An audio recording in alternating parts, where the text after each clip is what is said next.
Breaking news pay scale নিয়ে জামাত আমিরের ২টি প্রস্তাবনা। তো দর্শক, নবম পে স্কেলের আজকের সবচেয়ে বড় নিউজটি শেষ পর্যন্ত দেখুন এবং শুরুতেই চ্যানেলটি সাবস্ক্রাইব করে রাখুন পরবর্তীতে নবম পে স্কেলের সকল আপডেট সবার আগে পেতে। তো দর্শক, দেশ জুড়ে যখন নবম পে স্কেল নিয়ে সরকারি কর্মকর্তা কর্মচারীদের প্রত্যাশা, উদ্বেগ এবং নানা জল্পনা কল্পনা চরমে, ঠিক সেই মুহূর্তে পে স্কেল সংস্কার বিষয়ে দুটি গুরুত্বপূর্ণ ও সময়োপযোগী প্রস্তাবনার সামনে আনলেন জামায়াতে আমির।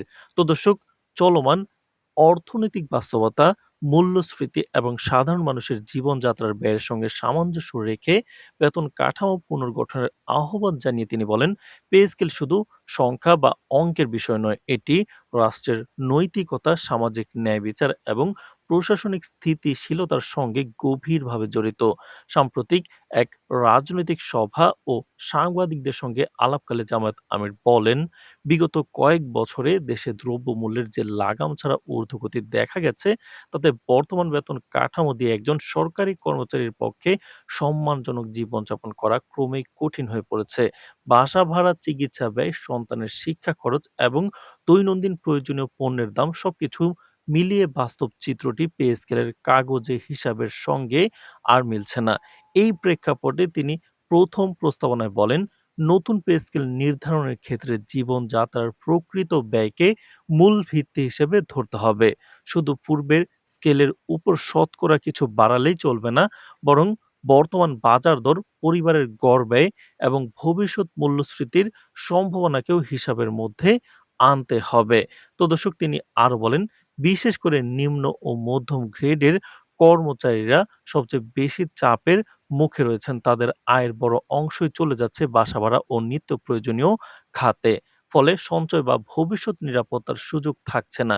এই অবস্থায় ন্যূনতম বেতন এমনভাবে নির্ধারণ করা প্রয়োজন, যাতে একজন কর্মচারী পরিবার নিয়ে আত্মমর্যাদা বজায় রেখে জীবন চালাতে পারেন। তার মতে, ন্যায্য বেতন নিশ্চিত হলে একদিকে যেমন কর্মচারীদের মানসিক স্বস্তি বাড়বে, অন্যদিকে দুর্নীতি ও অর্থনৈতিক আয়ের প্রবণতাও কমে আসবে, যা সামগ্রিকভাবে রাষ্ট্রের জন্য ইতিবাচক। তো দর্শক, ভিডিওটির এই মুহূর্ত পর্যন্ত যারা দেখছেন, চ্যানেলটি সাবস্ক্রাইব করে রাখুন পরবর্তীতে নবম পে স্কেলের সকল আপডেট সবার আগে পেতে। তো দর্শক, জামায়াত আমিরের দ্বিতীয় প্রস্তাবনায় গুরুত্ব পায় গ্রেড ভিত্তিক বেতন বৈষম্য কমানোর বিষয়টি। তিনি বলেন, বর্তমানে উচ্চ ও নিম্ন গ্রেডের বেতনের ব্যবধান এতটাই বেশি যে একই প্রশাসনিক কাঠামোর ভেতরে অসন্তোষ ও হতাশা তৈরি হচ্ছে। দায়িত্ব ও অভিজ্ঞতার ভিত্তিতে পার্থক্য থাকা স্বাভাবিক হলেও তা যেন অতিরিক্ত বৈষম্যের রূপ না নেয়, সেদিকে নজর দেওয়া জরুরি। তিনি প্রস্তাব দেন, গ্রেড পুনর্বিন্যাসের মাধ্যমে একটি ভারসাম্যপূর্ণ কাঠামো গড়ে তুলতে হবে, যেখানে পদোন্নতি ও দক্ষতার সঙ্গে বেতন বৃদ্ধির একটি স্পষ্ট ও ন্যায্য পথ থাকবে। এই প্রসঙ্গে তিনি আরো উল্লেখ করেন, পে স্কেল চূড়ান্ত করার আগে মাঠ পর্যায়ের কর্মচারী, প্রশাসনিক কর্মকর্তা, অর্থনীতিবিদ এবং সংশ্লিষ্ট বিশেষজ্ঞদের মতামত নেওয়া অত্যন্ত প্রয়োজন। একপাক্ষিক সিদ্ধান্ত নয়, বরং অংশগ্রহণমূলক প্রক্রিয়ার মাধ্যমে পে স্কেল নির্ধারণ করা হলে তা দীর্ঘমেয়াদে টেকসই হবে এবং বারবার সংশোধনের প্রয়োজন পড়বে না। তার এই বক্তব্যকে অনেকে বাস্তবমুখী ও সময়োপযোগী বলে মন্তব্য করেছেন। জামাত আমির বলেন, পে স্কেল নিয়ে সিদ্ধান্ত এখনই বর্তমান সরকারের মাধ্যমে কার্যকর করা উচিত। তিনি সতর্ক করে উল্লেখ করেন, যদি এটি স্থগিত রাখা হয় বা বিলম্বিত করা হয়, তাহলে নতুন সরকার এসে কাজ শুরু করতে করতে অনেক সময় লেগে যেতে পারে এবং পুরো প্রক্রিয়া আরো দেরিতে সম্পন্ন হবে। তিনি আরো বলেন, সরকারি চাকরিজীবীরা ইতিমধ্যেই নানা সমস্যার মধ্যে দিয়ে যাচ্ছেন। তো এই মুহূর্তেই নবম পে স্কেল কার্যকর করে ফেলা উচিত। তো দর্শক, ভিডিওটির এই মুহূর্ত পর্যন্ত যারা দেখছেন, চ্যানেলটি সাবস্ক্রাইব করে ভিডিওটি কন্টিনিউ করুন পরবর্তীতে নবম পে স্কেলের সকল আপডেট সবার আগে পেতে। তো দর্শক, তিনি বলেন, পে স্কেল সঠিকভাবে নির্ধারণ করা হলে শুধু তাদের জীবন মান উন্নত হবে না, বরং সরকারি কাজে মনোযোগ বাড়বে।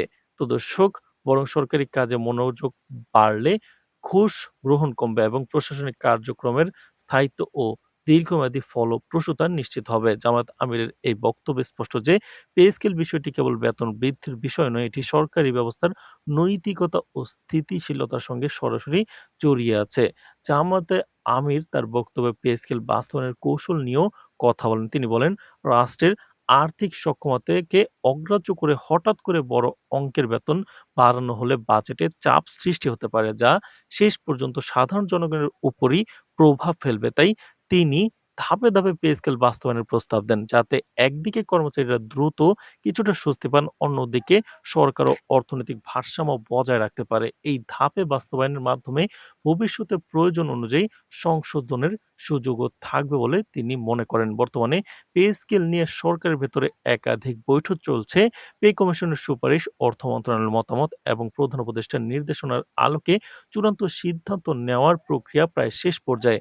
এমন এক সময় জামাত আমিরের এই দুটি প্রস্তাবনা রাজনৈতিক ও প্রশাসনিক অঙ্গনে নতুন করে আলোচনার জন্ম দিয়েছে। সরকারি কর্মচারী সংগঠনগুলো তার বক্তব্যকে গুরুত্ব দিয়ে দেখছে এবং অনেকে মনে করছে এসব প্রস্তাব বাস্তবায়িত হলে পে স্কেল নিয়ে দীর্ঘদিনের ক্ষোভ ও অনিশ্চয়তা অনেকটাই কমে আসতে পারে।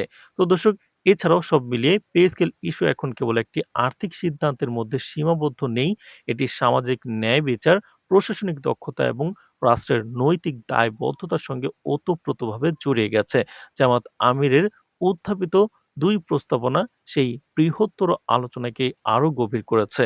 তো দর্শক, ভিডিওটির এই মুহূর্ত পর্যন্ত যারা দেখছেন চ্যানেলটি সাবস্ক্রাইব করে রাখুন। পরবর্তীতে নবম পে স্কেলের সকল আপডেট সবার আগে পেতে আজ এ পর্যন্তই। ধন্যবাদ।